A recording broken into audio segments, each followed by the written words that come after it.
Okay, I think we are live. Welcome to another Saturday Sparks live hosted by me, Adam Bauer, the Marketing Clerics, here in lovely Hastings, Minnesota. We are a digital marketing agency here to serve the needs of the electrician community, low voltage professionals, smart home integrators, all of the above. So this session is really all about showcasing that we provide value first. I just really like to do it. I like to answer people's questions and solve people's problems, and that's really why I do it. But it's also a way for electricians everywhere to have a resource to raise up questions that they might have. They're typically around marketing and growth, but it's just a way for them to have an outlet and an answer to some of the burning questions that they have without any obligation to have a sales call or get sold anything. And so this is your opportunity as an electrician to bring your questions to us, to me, and I will answer them the best that I can here live on this podcast. So if you have any questions today and you're joining us, we'll give a couple of minutes for people to join. But if you have any questions, feel free to comment on Facebook Live. We are live on Facebook. I'm going to share this out to our group. If you're not a member of our purposeful marketing group for electricians and low voltage professionals, leave a comment here and we'll get you invited to that group. We share valuable insights and ask probing questions, help the community grow in that way. So this week we have a couple of questions. One of the big questions that came up this week was from Scott with Rhino Electric down in Baton Rouge. And he is currently operating on a Wix website that his wonderful wife built for him. And he is wondering what strategies he should implement and a potential redesign and relaunch of his website. And so we'll talk about that today.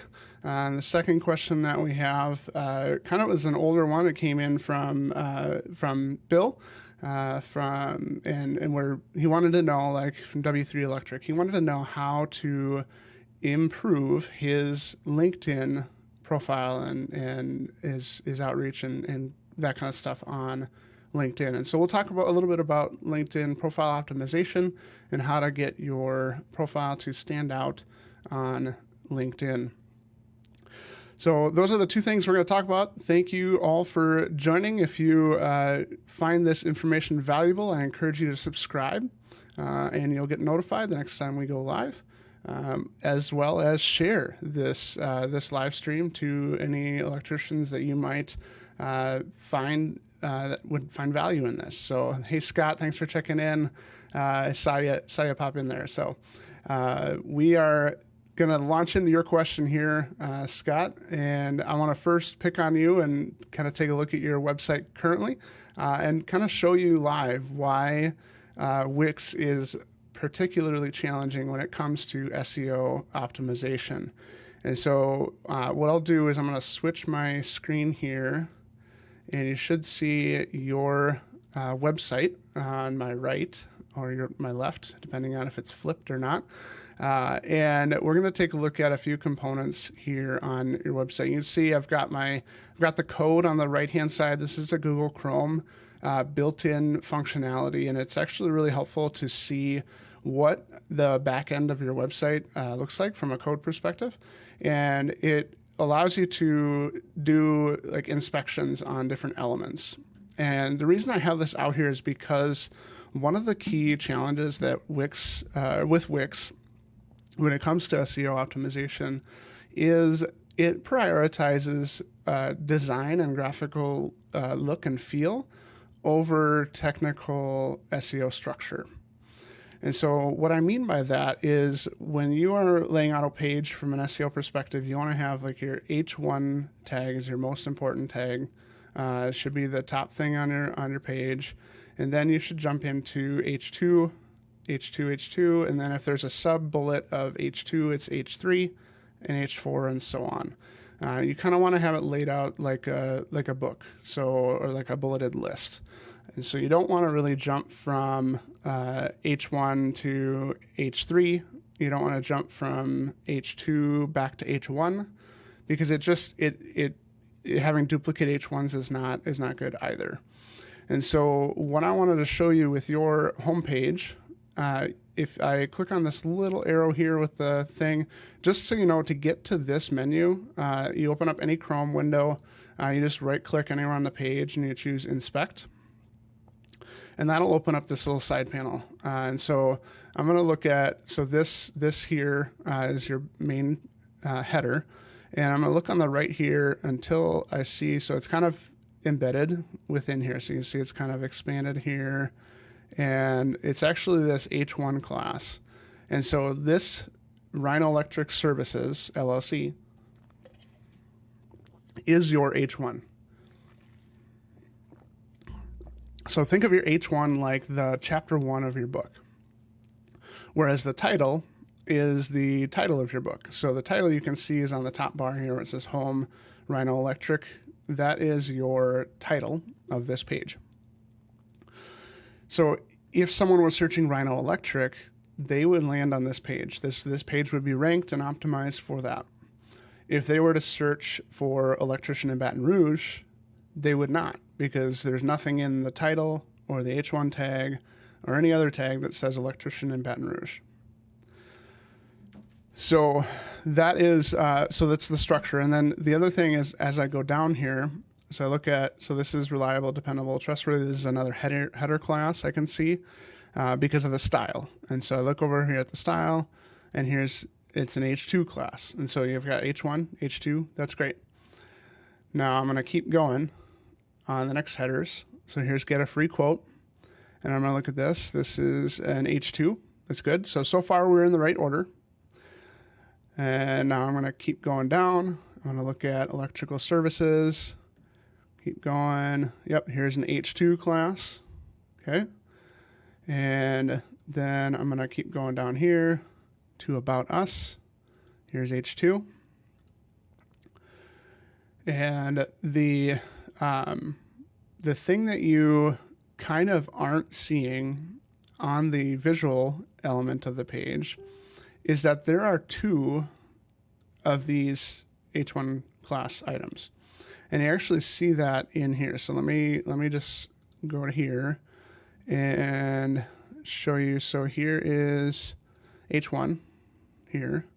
And then if I keep going, let's see, where is it? I might have to go on look at the actual source. So let me do that 1 second. So the other option is you can view page source. And this is the whole back-end code of the site. So this is what your website looks like to Google. So it's kind of scary. It's kind of intimidating. But if you just do a find here, I'm just going to find H1 class. And so there is one here. And find the next one. Yeah, so there's two that are found in the code. And there's a tool that's called SEOtesting.com, and I think so. It's totally free. It's a Chrome extension. I'm trying to get it to show you what I'm seeing, but with the way I'm sharing my screen, I can't show you. But what it's showing is there's two H1 tags. So if you can see, it's highlighting in green. So I'm hovering over. This is the first H1 tag, and this is the second H1 tag. And so duplicated the same tag. And so Google is seeing two. And now that's kind of one of the struggles. The other struggle is the design. So when you're laying out the page builder with Wix, you're going to have less of an understanding of what is being shown as like what is a header and what's a paragraph, what's a span, what's a div, that kind of stuff. And it's more going to be like, this is just text and this is how it's styled. And the challenge with that is you don't understand what Google is then seeing when it comes to your website. The other components with Wix that are challenging from an SEO perspective is schema. And so I remember looking this up in one of our other Saturday Sparks. And one of the things is when you're operating a local business, you want to be able to tell Google and all other search engines where your business is located, the hours of operation, the best phone number, the email address, all of that kind of stuff. You want Google to know that, so that when people are searching for that type of business, they can actually get the right information. And so if I'm looking at, so let me look at this schema here. So you are both showing up as local business and organization. You want to be under local business. And if I look at your detected items, so you have local business, your name, URL, you don't have an address, your phone number's here. And so essentially it's helpful to have your address and your hours and all that stuff within this schema so that you show up right on Google. And so then this is the other thing is there's a no index issue there. And so that's not as common with Wix, but I have seen it from time to time. And so even your organization doesn't have the street address information within it. And you can't really control the schema directly within Wix. It's kind of pulled in and adapted from your actual account. But with a platform like WordPress, you can have a custom schema by page. And so if you are an electrician that has multiple locations, like you're trying to hit a metropolitan area and you've got 2 locations or 3 locations, each location is going to have its own unique schema, its own address, its own phone number, its own, it will have the same name, but its own address and own phone number. And you want that to be the case so that it's detected as a second location by Google and Google's profile, business profile. And so the other thing you can do with WordPress and you can't do with Wix is custom schemas. And so custom schemas are like if you have, I see you have a blog on your site, having a custom schema that says this is an article, and that article has like its own image, it has its own text and content, all that kind of stuff. That's how you want to design your articles. The other schema that you would look at is service pages. So you don't have any service pages built out on your site, but let's say you have lighting installation as a service page. You would make that schema look like a service page, and that service page schema would have like the service name, the service description, the service pricing. All of that stuff is part of that snippet or that schema code. And you can do that with sites like WordPress, but you can't do that with Wix. So those are a couple of things when it comes to like SEO challenges with Wix. The second question that you had was what kind of questions do we ask when it comes to planning a new website design? And there's 2 components to that I want to touch on. I want to touch on the first, which is from a kind of branding perspective and messaging. And welcome to those who are joining. I'm answering Scott's question where we're talking about web design and what questions to ask for and why Wix is challenging for SEO. So when it comes to web design and understanding what you want to do and what questions you want to answer for that, you want to start with branding. And if you haven't yet checked out, and I haven't published it yet, but we'll publish the webinar that I recorded this last week. I walk through a branding exercise, and it's a really helpful tool for any business, but I've specifically tailored it to electricians to be able to understand more about your brand messaging, your brand voice, your ideal customer, their problems, their their challenges, and how your solutions can specifically address those challenges. And so that component, that kind of brand identity, is what you want to do when you're starting to look at a new website design. Because that will affect how you lay out the pages, what content you put on the page, what calls to action you use, all that kind of stuff. Beyond that, you want to understand the main purpose and the goal for the website. So are you just trying to get your brand out there for brand awareness? Are you trying to get new leads, new calls in the door? Are you wanting to sell products in addition to your services? And so understanding that, and it might be multiple purposes, right? And once you have the purpose down, then you ask yourself, how are you going to measure success? So in the new design, what does success look like with the new website? Is there going to be more traffic, more conversions, more calls in the door, that kind of stuff? More compliments from your family and friends on a beautiful website, those kind of goals. And then you want to understand your target audience, and that's what this brand identity exercise goes through. So who you're trying to reach, what problems do they have, how does your service help? You want to take a look at some of the content that you want. So if you have existing copy, which is marketing speak for text, if you have existing images that you want to use, do you have any videos that you've recently recorded that you want to get featured on the website? Are there any special features that you want to include on your website? And this would be kind of tied back to the brand identity exercise, where you want to understand how your how you want your customers to find you and reach out to you. Because if you're like every other electrician, phone call is probably the best. But when you're thinking about your ideal customer, if your ideal customer is more kind of that high-end luxurious, they don't have much time. They don't want to hop on a phone call unless it's like completely urgent.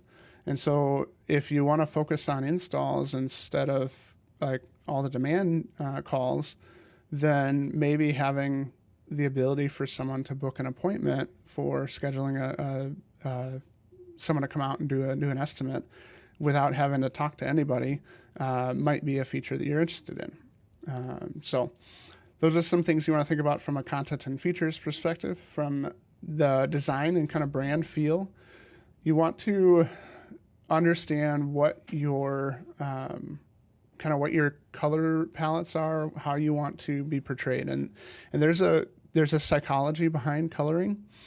And if you are, so for example, like the blues and blue tint is kind of more like calming, and you want to provide a peace of mind type service, that kind of stuff. And the other colors you have, like green is like you want to signify growth and expansion and purchasing and that kind of stuff.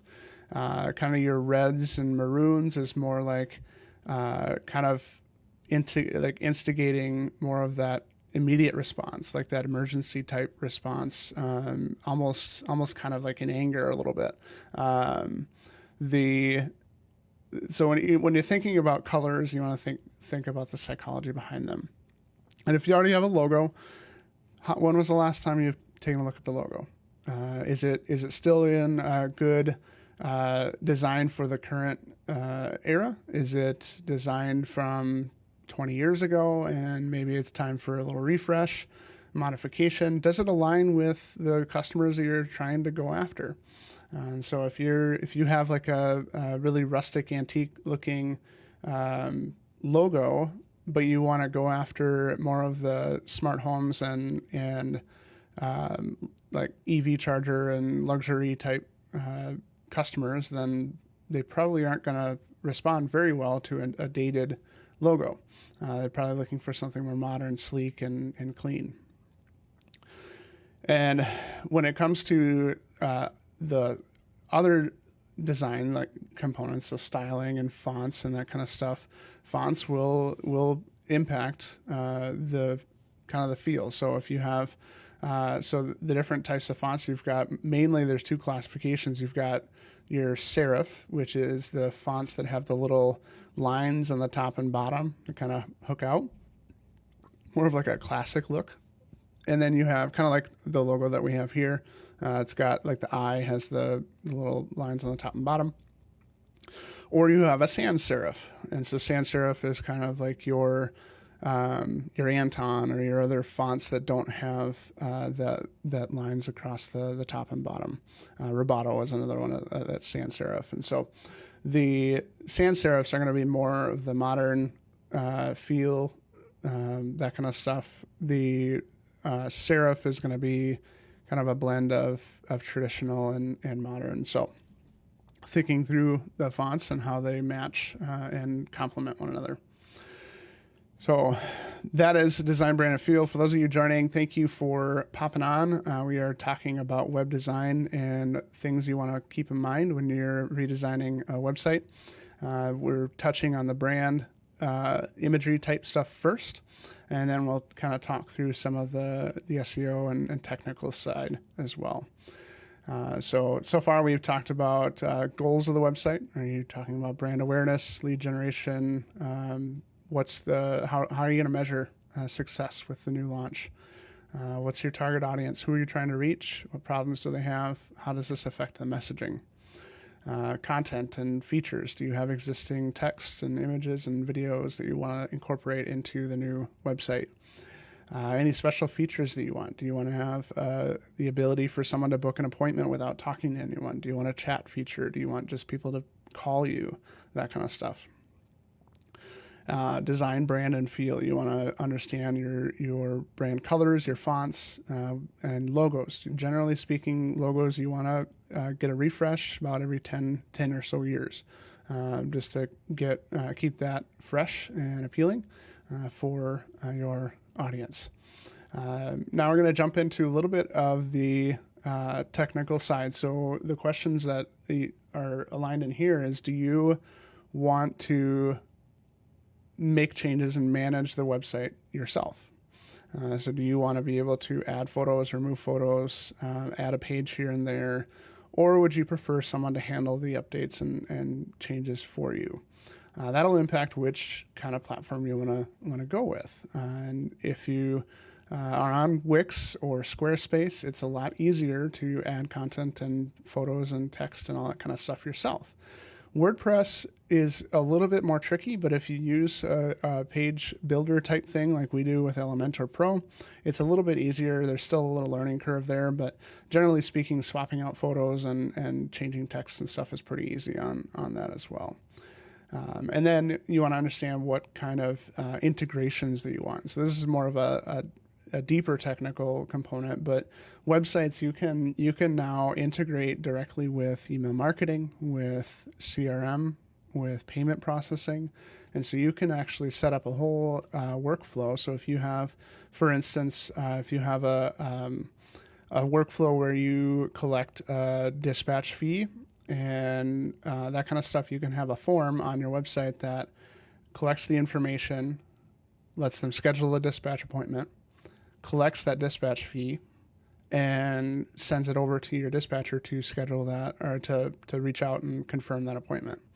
And so what kind of integrations do you want to have incorporated into your new website? So those are kind of from the high level perspective on website consultation. I'll dig a little bit deeper into some of the specifics to Electricians. I wanted to answer the other question that you had, Scott, as well, while you're here, is what is a landing page? And so landing pages, us in marketing terms, we kind of like to use lingo sometimes. I'm sure you guys are aware of that. And a landing page is typically it's just a single page, single purpose page. And so it's designed to capture leads or drive a specific action. So if you, like in your example, you have said you've got a QR code on flyers, directing that QR code to a landing page that is a single purpose is a lot better than directing them to your homepage, which that's not clear what action to take.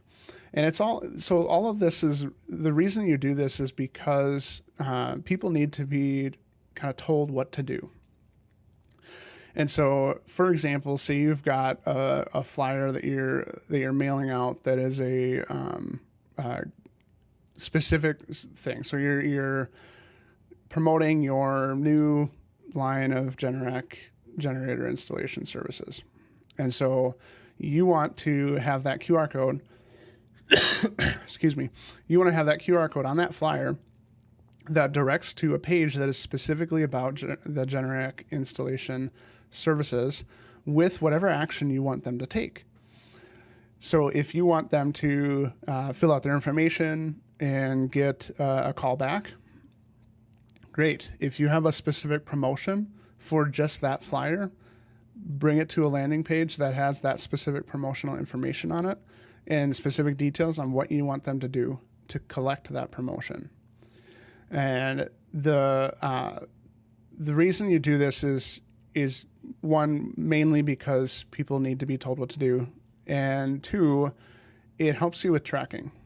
And so if you have a separate page for a separate campaign with a separate QR code, and I would add a separate tracking phone number on that flyer, you can know the exact return on that EDDM investment.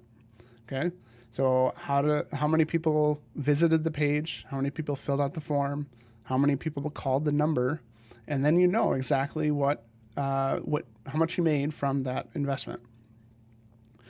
And so that's the flyer example. The other examples that you would use landing pages for are ad campaigns. So if you're running a meta ad campaign that's promoting like landscape lighting, you want to direct them to a landing page about landscape lighting, telling them all of the benefits of landscape lighting, showcasing your projects, and telling them how to engage with you to get their estimate on landscape lighting. So that is the other thing, and same thing for Google pay-per-click. You want to have specific actions. Google pay-per-click is a little bit unique because what you want to do with that is not only do you want the landing page that is unique to the service that you're promoting with the keywords, but sometimes you even want to have the specific keywords that go directly to the specific landing page. So for example, if you have a Google ad campaign that runs to like electrical panel upgrades in Baton Rouge, you want to have a landing page that says the electric panel upgrades in Baton Rouge, so that they click on the ad, they get to the landing page, they know, okay, I'm exactly where I need to be. If I had a keyword that says electrical panel upgrades Baton Rouge and it took me to your homepage currently, where it just says Rhino Electric Services, reliable, dependable, trustworthy, free quote, there's nothing on your page that says anything about electrical panel upgrades. And so you're gonna hurt your conversion rate. People aren't gonna click on the form, they're not gonna submit any information, and it's gonna be bad. So that's what landing pages are for.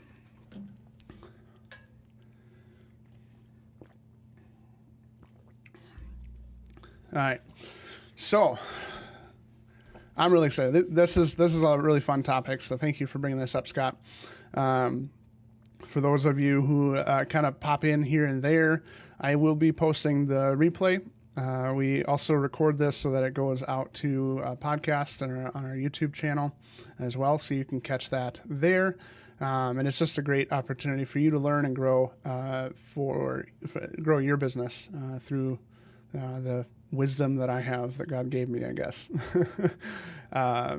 So the other elements I want to talk about specifically for like an electrician or a home service website.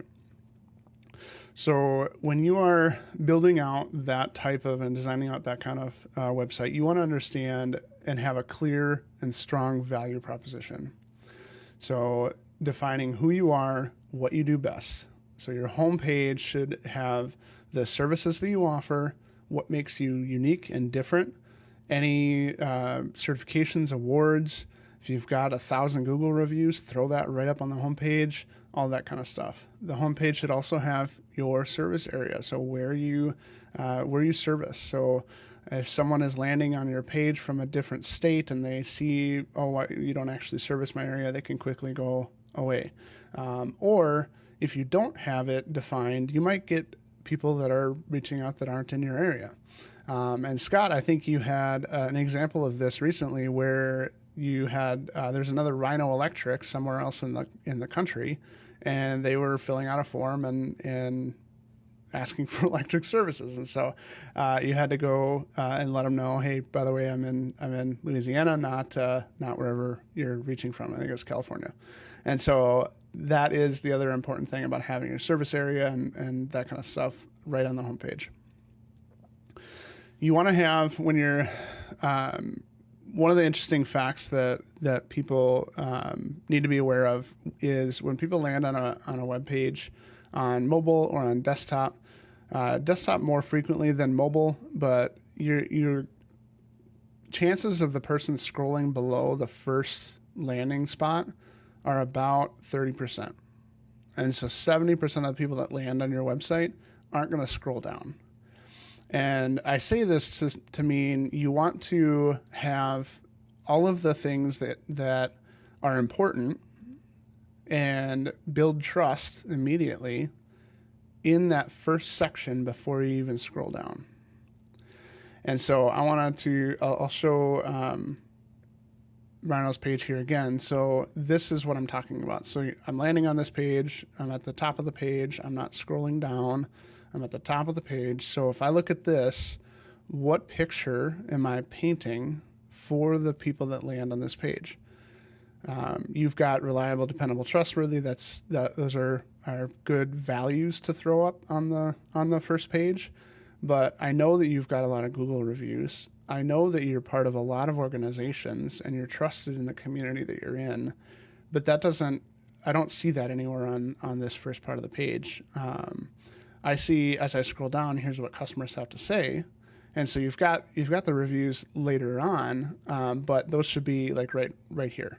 And even like right below the get a quote button, like having them there, okay, I'm going to look through this. I want to get a quote. Oh yeah, look, they've got all these fantastic Google reviews. There's a link to your Google page. They can read all the reviews and all that stuff. And so having that there, and then even like a strip below that has, okay, these are the chamber organizations, the memberships, the Rotary clubs, all the things that this person or this company is a part of or contributes to in the local community.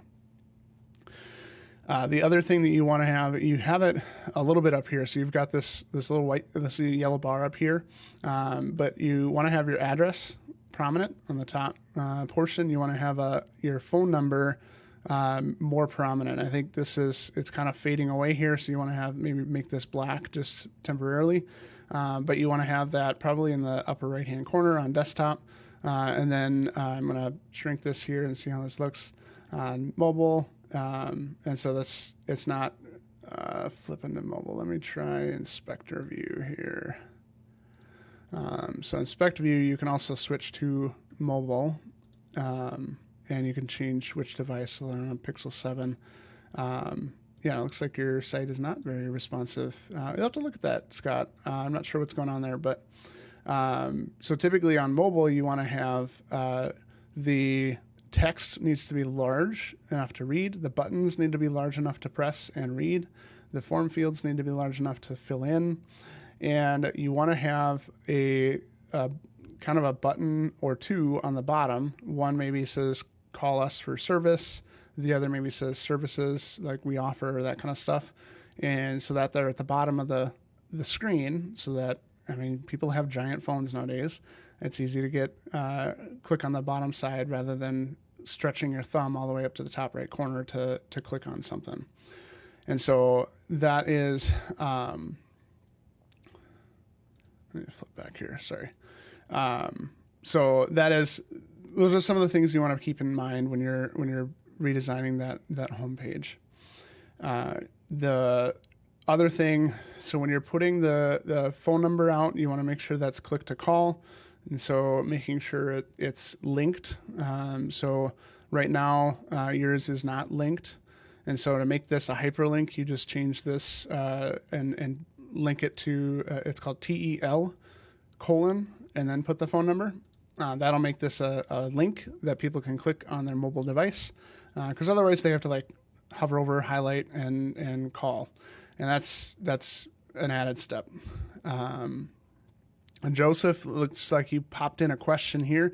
Do pop-up reviews in the top portion of the page? Yes. So the having those reviews, I've seen this a lot on e-commerce sites where they have like this little rotating thing on the bottom lower corner.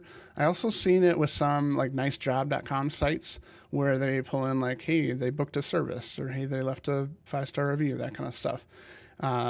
The effectiveness of that for a service business, I don't have the measures around it. Most of the time they're going to see and have the kind of, if you have the Google stamp that says, hey, I've got 500 5-star reviews with a link to the Google profile, that's actually going to be more driving than having just 1 or 2 reviews from a week ago pop up periodically. So it's kind of more, the reason that is, Joseph, is because when you're talking e-commerce, it's more like instant gratification, and you're instantly converting, you're instantly buying something. The home service industry, and you're reaching out for service for electrical services, it's not as instant, and there's not really that like that dopamine hit that you get when you fill out a form for electrical services that you do when you're buying. As far as specials go, you want to kind of balance that, right? So if you throw in a number of, like, I've seen some sites that they have like a whole coupons page that has like, here are the specials that we have ongoing and that kind of stuff. You want to balance that with providing that kind of top-notch tier service, because when you start throwing like coupons and specials and all that kind of stuff, it starts to cheapen the feel of your brand. And so I talk with one of our local dealerships about this as well, and they've got like all these kind of like service specials and maintenance specials and that kind of stuff. And we want to do some of that, but we also want to enhance the brand image as well. And so you want to balance that. I think having other things like if you're veteran owned, or if you have minority owned, or that kind of stuff, putting those up there. If you have specials for active military, or any like active first responders, that kind of stuff, those can be thrown up there. But if you're doing like a $50 tune-up service, like you can promote those through social media and that kind of stuff. I wouldn't necessarily throw those on the website. So thanks for the feedback. Great comments there, Joseph. Love that. Love to see that. So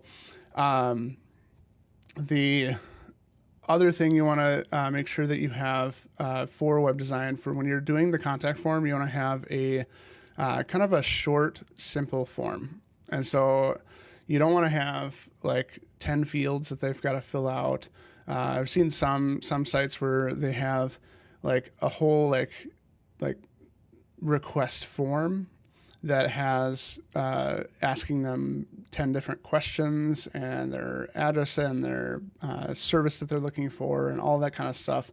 And it's a barrier to conversion. They don't want to fill out a survey to get service. They want to fill out their name, their email, phone number, and maybe a brief message. The other thing you want to think about is having live chat or texting as a widget. And there's ways that you can do live chat today that is not going to take all of your CSR's time in responding. And so there's AI live chats. There are buttons you can put that make it more like an SMS texting instead of a live chat. And really, that's one of the things that people are kind of shifting to. And so when you get a form filled out on your site, sending them a quick text saying, hey, I got your form, giving you a call shortly is a lot, and just doing that within the first 5 minutes is a lot more likely to get them to convert than waiting 20 minutes to give them a phone call back.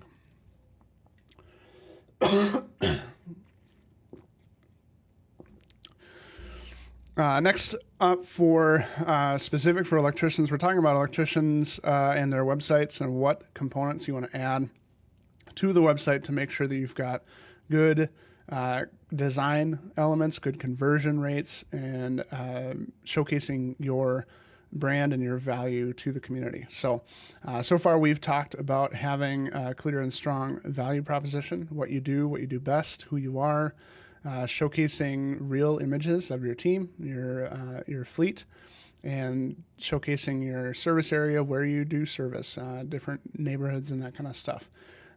Adding your phone number, making sure it's click to call, very prominent in the top right corner, or in the bottom section on mobile. Having your online forms being very simple and easy to fill out.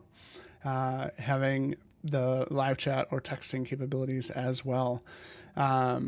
Next on the website, so that's like the home page. So then the other pages you want to look at are your service pages and the details around the service. Picking on Scott, Rhino, you don't have service pages. One of the things that we highly recommend is actually having a service page for every service that you offer. Now, some electricians, they'll put out like, hey, here's my commercial services, here's my residential services, if they're both commercial and residential.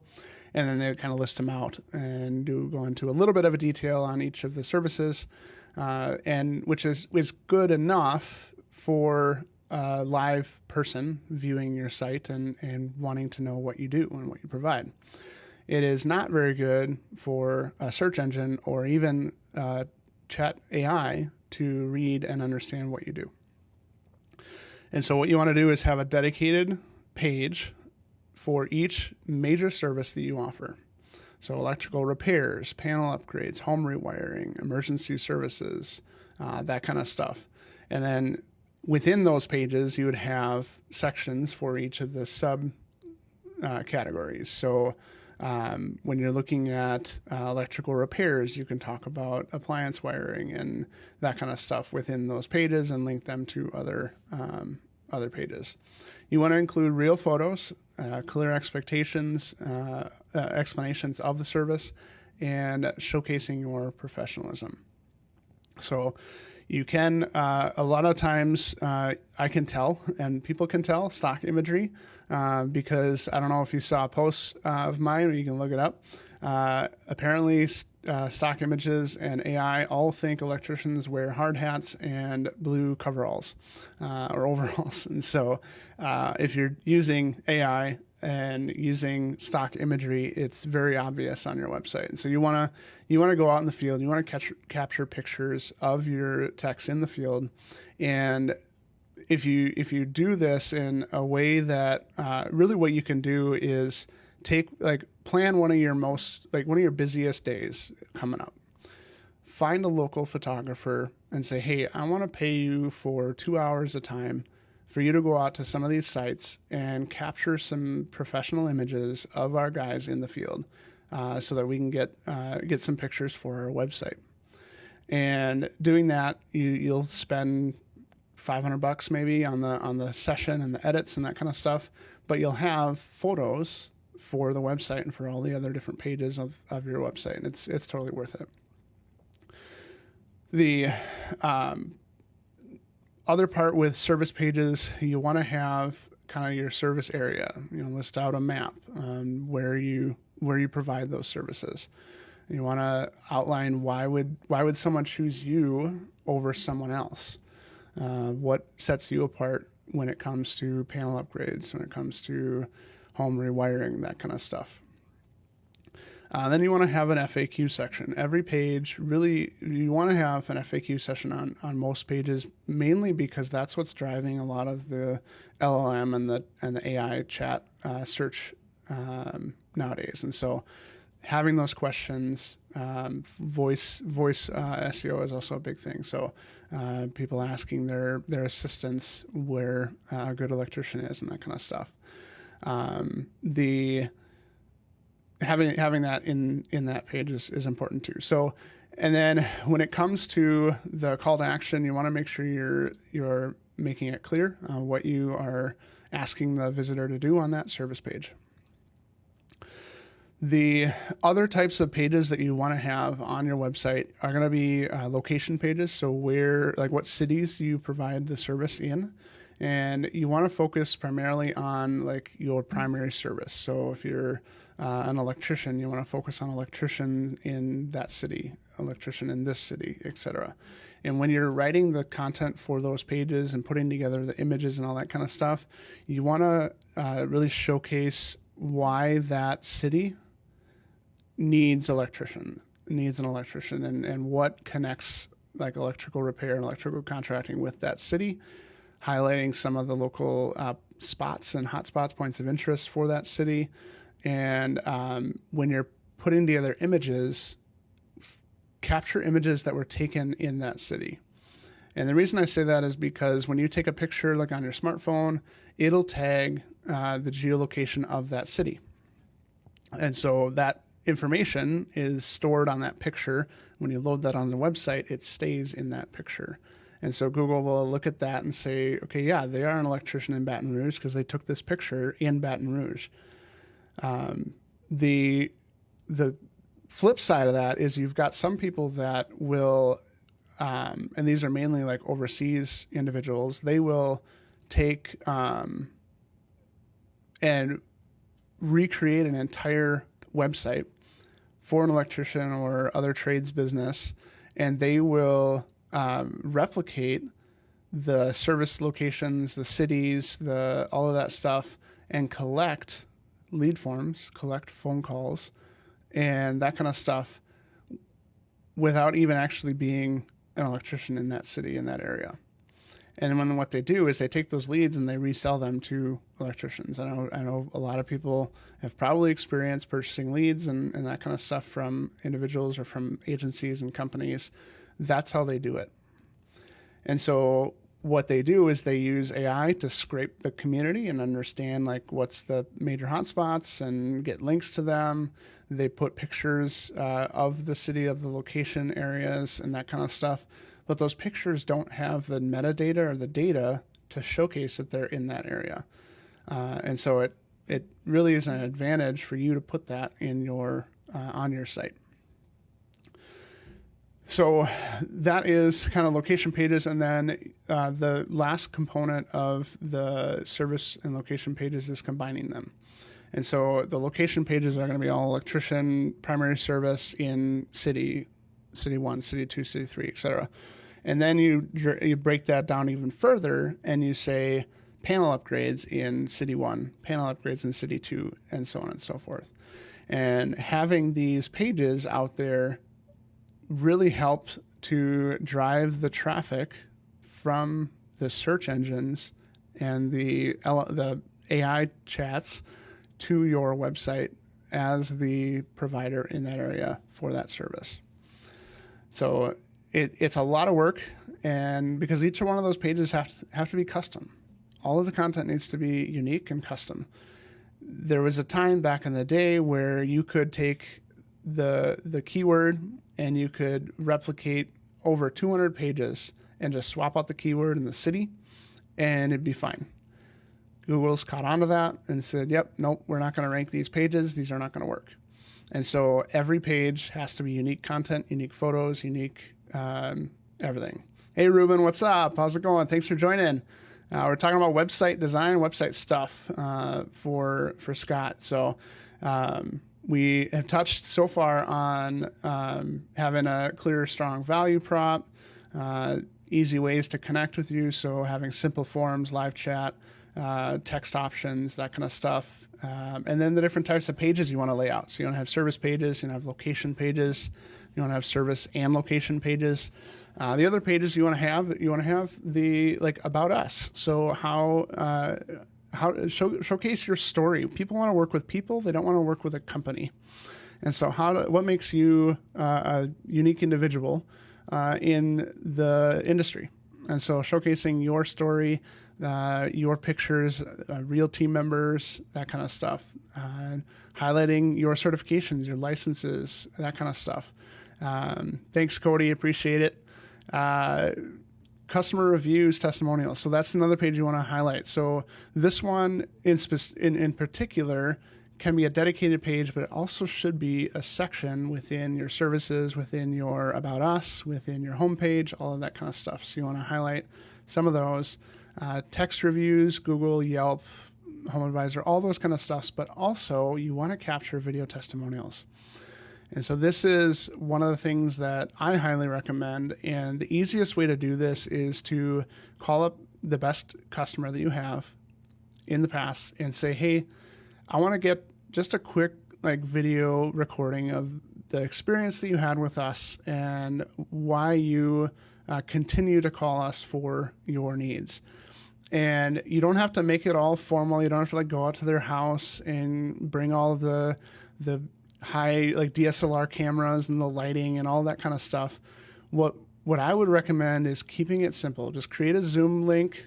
You can do this for free for a 40-minute call. Give them the Zoom link, have them hop on the call with you, and then just ask a couple of questions about the service. And then when it comes to putting that on your website, you can actually take yourself out of it and just have them focus. And so then you're basically cutting your questions out, but then having their answers on there.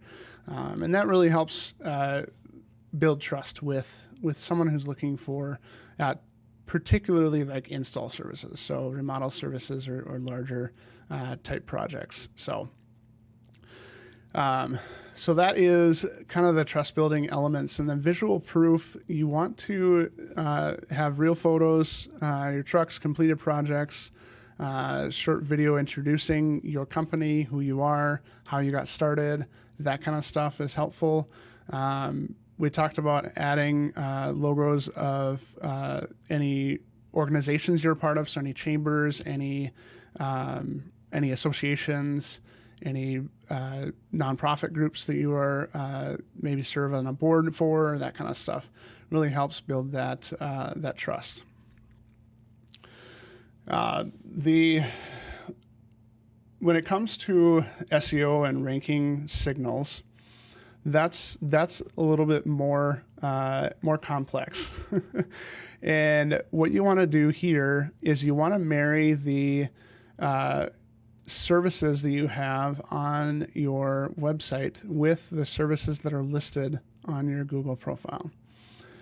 And so if you have panel upgrades, emergency services, you got generator install, that kind of stuff on your website, you want to put that on your Google profile as well. And that'll help kind of boost that ranking for those specific services. So I think that is all I want to talk about. There are some specific conversion rate optimization components that are psychology driven. And a lot of that has to do with testing and doing a lot of A/B testing. And so testing what call to actions are working best. So is it get a quote? Is it free estimate? Is it schedule a call? Which ones are going to work the best? Is it the color of the button? Do you want to have a red button or a yellow button or whatever? And the type of content. So how are you speaking? So are you speaking as are you trying to present your service to give them peace of mind? Are you presenting your service as a kind of an immediate urgent, like an emergency type response? So, hey, this is something that we can guarantee that you've got your power back urgently, that kind of stuff. And you want to test those components using proper conversion tracking. And so when you're building out the site, having a clear conversion tracking system, we use What Converts. And so we can see exactly which forms people are filling out, what buttons they're clicking, and that kind of stuff. We also use a tool called Hotjar, and Hotjar will tell us where people are scrolling on the page, where they're clicking, and that kind of stuff. And so that'll help you with identifying some gaps or possible gaps when it comes to your conversion rate optimization. So ultimately, CRO or conversion rate optimization is fairly straightforward for this industry. It's really complex for when it comes to e-commerce and that. So I'm not too concerned about that at the moment. So With that said, that is that question. We're going to jump into the other question here quickly on LinkedIn. You got 5 minutes. I might go a little over. I apologize. So the question that came in was, how do I amplify my LinkedIn profile and make it stand out from competition? Hey, Ruben, I'm going to get to that question. Actually, you know what? I'll answer that question because you're live here. So what are your thoughts on Google Ads and Google Local Ads? So that's an excellent question, Ruben. So the distinction between the two, just so everybody knows, the distinction between the two, Google Ads allows you to specify the keyword that you want people to land on your page for, where you want to click on and that kind of stuff. And so you're able to control a lot more of the services that you're offering with Google Ads. With Google Local Ads and LSA, it's typically just any electrical service in that category. And so anyone can find your profile when they're searching any type of electrical service. And so you will get a lot more of the demand calls with local ads than you will with Google Ads. Because what we do with Google Ads is we target the install type keywords. And so we're targeting the generator install, the panel upgrades, the EV charger install, and that kind of stuff, instead of just a general search term for electrician near me, that kind of stuff. So the strategy that we have is more aligned with Google Ads than local ads because of that fact, because we want to get higher quality leads, higher return on that investment. I know you get a lot of return. I've talked to some electricians that they get 10x return on their local ads, but the expense is going up as well. Expense is almost 150% more than it was last year. And so you want to keep that in mind as you're going. Joseph, you had a question about different languages. So that will depend on your region. So if you are in kind of like a Florida region, you might want to consider having an option for having a Spanish option on your site. And so you can have that. You can use like a multi-language plugin in WordPress that'll have it flip between the two languages. And that really helps and showcases that you are serving multiple different populations and cultures. So, but if you're in a region that is primarily, predominantly certain English, predominantly English, like thinking Iowa, Kansas, like generally speaking, you don't necessarily have to have multiple languages. Here in like the Twin Cities metro here in Minnesota, we have a lot of like Somali population and that kind of stuff, but mostly they're English speaking individuals as well. And so there's not a whole lot of multicultural there. When it comes to like SEO and optimization, it doesn't really matter that much when it comes to languages. So good question. All right, so I'm going to jump into LinkedIn quick here. I'm going to show my screen again.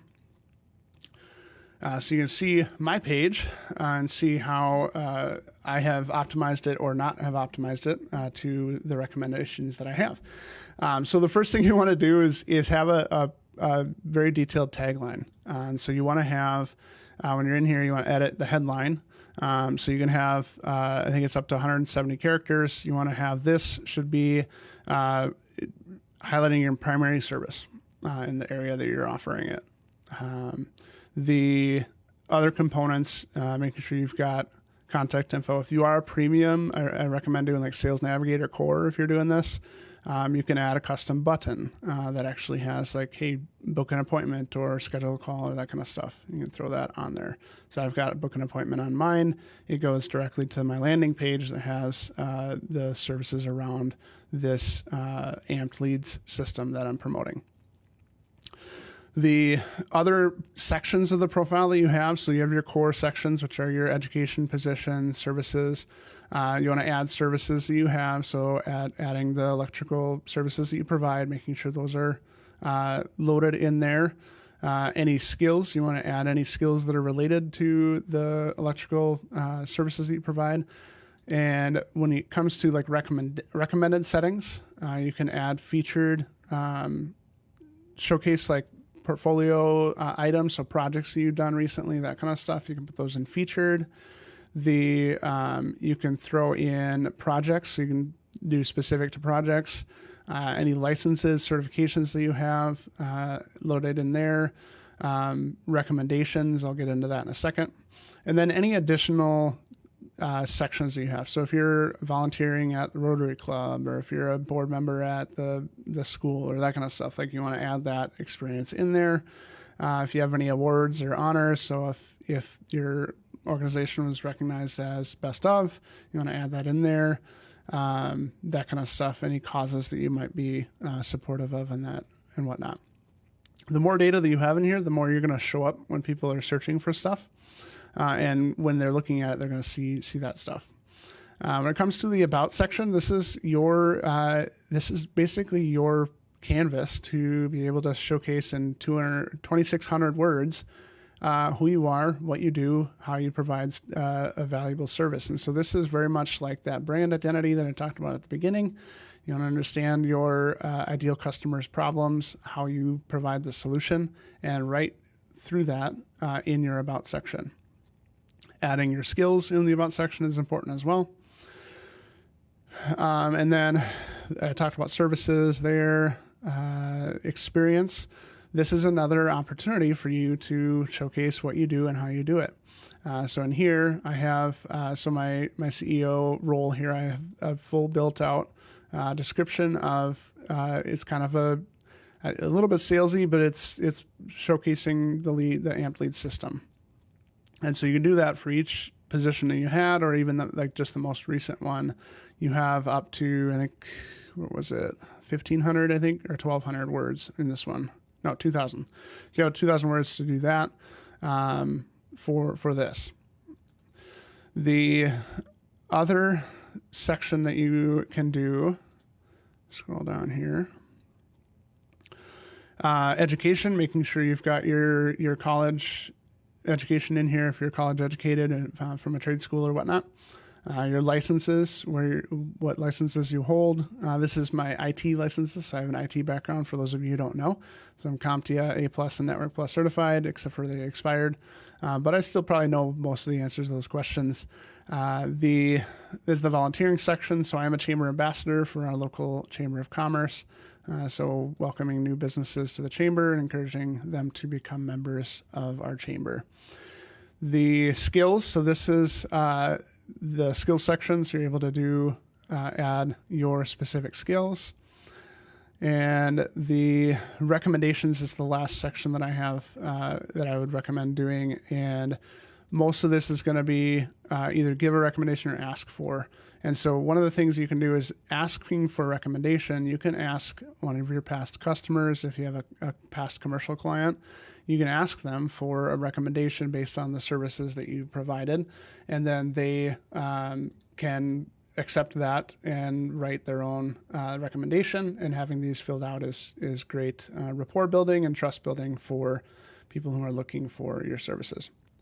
So that's just briefly on LinkedIn. Ruben, you had another question.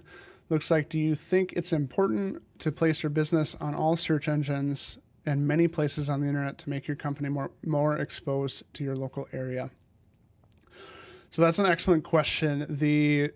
It leads to the term called omnipresent, and that is actually one of the current trends and necessities when it comes to online presence optimization. So you want to optimize your entire website for Google, but also have it indexed with Bing, with DuckDuckGo, and all that kind of stuff. That is mostly automated, but there are tools that you can use that will push that. Very much like Google Search Console, you can push your site to be indexed on Google. And as far as other places on the internet, so you want to have very active social media on Facebook, Instagram, LinkedIn. Those are the big three. The other ones like TikTok is, if you're not on TikTok right now, I wouldn't jump on it at the moment, personally, because the ownership stuff is kind of up in the air for us. And so depending on who takes over the ownership, it could mess up the whole algorithm and just not be valuable at all. And so I'm recommending people hold off until we figure out what the ownership looks like and what the new algo is going to do. So those are the big three that I would recommend, and the different types of content I can go into that. Maybe I'll talk about that next Saturday. Is the different types of content you want to put on each of those platforms, and so that when people are finding that, they can see you and find you in the kind of the way that they want to be seen, and so I want to see you. So the other one that was brought up was Nextdoor. And so Nextdoor is a good place for like local neighborhood trust. And so if you don't have your business set up on Nextdoor yet, it's free to set up a profile. Just set that up, and you can add regular photos of your of the work that you do, add contact information, that kind of stuff. I have done and tested Nextdoor ads for businesses, especially in the local service niche. Doesn't really do much, doesn't provide much value there, and so I wouldn't recommend doing any Nextdoor ads. But being active and present in that platform is also helpful. So, and then in terms of everything else, so directories. So we recommend pushing out your business to all of the online directories that you can. So we're talking like Brownbox, MapQuest, Yelp, all those kind of things, so that when Google is indexing your site and looking at your business profile, they're seeing your business all throughout the internet, and it helps with increased visibility. And so if you want to, there's a tool, I think it's a one-time tool. I think Bright Local has a way that you can just purchase a one-time citation. I'll have to double check on that, and I'll follow back with you, Ruben. But they're called citations, and so you can create those and send those out, and basically aggregate them out. Yext has another one too, but that's a monthly plan, but it's minimal. I think it's like $20 a month, $15 a month to manage your listing across the internet. So so that's important when it comes to visibility and whatnot. So that is, it'll bring us past the end of our time together. I apologize for going a little over, but we had some great questions in the comments, and I love to share the information that we have. And so next week, I'm going to be talking, I'll talk about the kind of the social media components, I think. And then I will also kind of dive into some other topics that might come up midweek. So if you have any questions that you want answered, it doesn't always have to be related to marketing. It could be something related to other growth and that kind of stuff. I do have entrepreneurial experience, and so speaking to the operational growth, that kind of stuff, one of the things that I'm working on in my agency is bonus structure and profit sharing and that kind of stuff. And so happy to talk about that kind of stuff as well. So let me know what questions you might have. If you're not a part of our Purposeful Marketing group, I encourage you to reach out and get added to that group. Again, not selling anything in that group. It's all about helping people, helping electricians grow and answer questions that they might have. So thank you for attending,